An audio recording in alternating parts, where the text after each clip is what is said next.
We leaders அமைப்பின் முதல் மாநாட்டில் முக்கிய அறிவிப்புகளை வெளியிட அண்ணாமலை திட்டமிட்டுள்ளார்.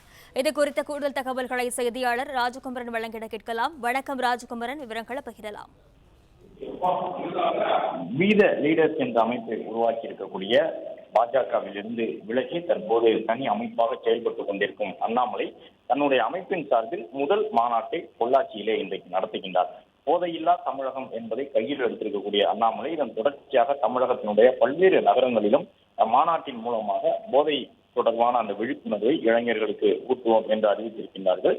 அதற்கேற்ப இன்று நடைபெறக்கூடிய மாநாட்டுக்காக பெரிய அளவில் ஏற்பாடுகள் செய்யப்பட்டிருக்கின்றன. ஆயிரக்கணக்கான இருக்கைகள் அமைக்கப்பட்டிருக்கின்றன. குறிப்பாக இன்று நடைபெறுவது முதல் மாநாடு என்பதன் காரணமாக அரசியல் ரீதியாக அண்ணாமலை என்ன கருத்தை சொல்லப் போகின்றார். ஏற்கனவே பாஜகவினுடைய அடிப்படை சித்தாந்தங்களிலிருந்து வேறுபடக்கூடிய பல தகவல்களை அண்ணாமலை தன்னுடைய அரசியல் நிலைப்பாடாக தற்பொழுது கூறி வருகின்றார். அது மட்டுமல்லாமல் தற்போது ஆட்சியில் இருக்கக்கூடிய தமிழக வெற்றிக் கழகத்தினுடைய நிர்வாக ரீதியிலான நடவடிக்கைகளுக்கும் அண்ணாமலை வரவேற்பு தெரிவித்து வருகின்றார். எனவே பாஜகவுக்கு எதிராக சித்தாந்த ரீதியான சில விஷயங்களையும் அண்ணாமலை முன்னிறுத்திக் கொண்டிருக்கின்றார். தமிழக வெற்றிக் கழக அரசினுடைய சில நடவடிக்கைகளுக்கு ஆதரவும் தெரிவித்து வருகின்றார்.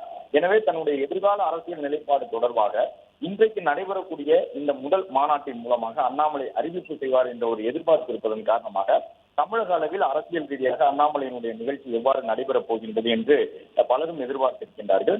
மாநாட்டினுடைய இறுதிக்கட்ட பணிகள் நிறைவடைந்திருக்கக்கூடிய நிலையில் தொண்டர்கள் இப்பொழுது வர தொடங்கி இருக்கின்றார்கள். எதிர்பார்ப்போடு பலரும் வந்திருக்கின்றார்கள். குறிப்பாக கடந்த காலங்களில் பாஜகவில் உறுப்பினர்களாக இருந்தவர்கள் மட்டுமல்லாமல் எந்த கட்சியும் சாராத இளைஞர்களும் நிறைய பேர் இந்த மாநாட்டுக்கு வருவதை பார்க்க முடிகின்றது. அண்ணாமலையினுடைய அரசியல் நிலைப்பாடு தங்களுக்கு பிடித்திருந்ததன் காரணமாக இந்த அமைப்பில் இணைந்து செயல்பட முன் வந்திருப்பதாக அவர்கள் சொல்லி இருக்கின்றார்கள்.